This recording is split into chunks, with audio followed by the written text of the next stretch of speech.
University of Turbat और Darson securities private limited के ताआवुन से तुर्बत यूनिवर्सिटी में एक मालूमाती और इंटरैक्टिव ऑनलाइन सेशन का इनेकाद किया गया, जिसकी मेजबानी शोबा मैनेजमेंट साइंसेज, शोबा कॉमर्स और शोबा इकोनॉमिक्स ने मुश्तरका तौर पर की। सेशन में उन शोबाजात के फैकल्टी और तलबा ने कसीर तादाद में शिरकत की। निजामत के फराइज शोबा मैनेजमेंट साइंसेज के सरबराह डॉक्टर गुलाम जान ने अंजाम दिए। मेहमान मुकर्ररीन डॉर्सन सिक्योरिटीज के CEO Malik Dilawaiz Ahmed, institute of financial markets of Pakistan के CEO doctor Mubashir Sadiq, Pakistan stock brokers association के CEO बिलाल फारूक जर्दी और डॉर्सन सिक्योरिटीज के head of research Mohammad Azeem ने शिरका से खिताब करते हुए कैपिटल मार्केट्स और स्मार्ट इन्वेस्टिंग पर तफसीली गुफ्तगू की। उन्होंने सरमायाकारी और गैम्बलिंग के दरमियान फर्क को भी तफसील के साथ वाज़ेह किया। मुकर्ररीन ने जिम्मेदाराना सरमायाकारी के तरीक़ाकार, सरमायाकारी के मुख्तलिफ पहलुओं और फाइनेंशियल लिटरेसी के अलावा माशी तरक्की के लिए ब्रोकरेज फर्मों के कलीदी किरदार, मार्केट रेगुलेशन और मालियाती तालीम की अहमियत पर भी रोशनी डाली। सवालात का मुकर्ररीन ने पेशावराना और इल्मी अंदाज में जवाब दिया।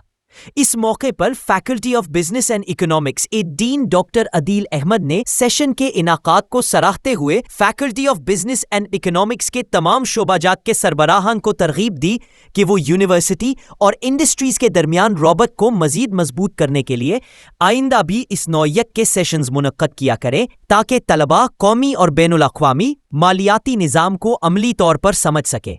इस मौके पर तरबत यूनिवर्सिटी के कंट्रोला इम्तिहानात doctor Abdul Majid Nasir, quality enhancement cell के डायरेक्टर डॉक्टर रियाज अहमद और assistant professor doctor Mohammad Tahir Badini ने भी इजहार ख्याल किया। सेशन में फैकल्टी मेंबरान चाकर फैज, मोहम्मद आलम, अतिया असलम, शाहिद सैयद और director public relations Ejaz Ahmed भी मौजूद थे। अपने इख्तितामी कलिमात में डॉक्टर गुलाम जान ने पाकिस्तान स्टॉक एक्सचेंज और डॉर्सन सिक्योरिटीज की टीम का तहा दिल से शुक्रिया अदा करते हुए उम्मीद जाहिर की कि वो यूनिवर्सिटी ऑफ तरबत के तलबा और फैकल्टी मेंबरान के लिए आइंदा भी इस नौयत के मालूमाती सेशंस के इनाकाद में ताउन जारी रखेंगे।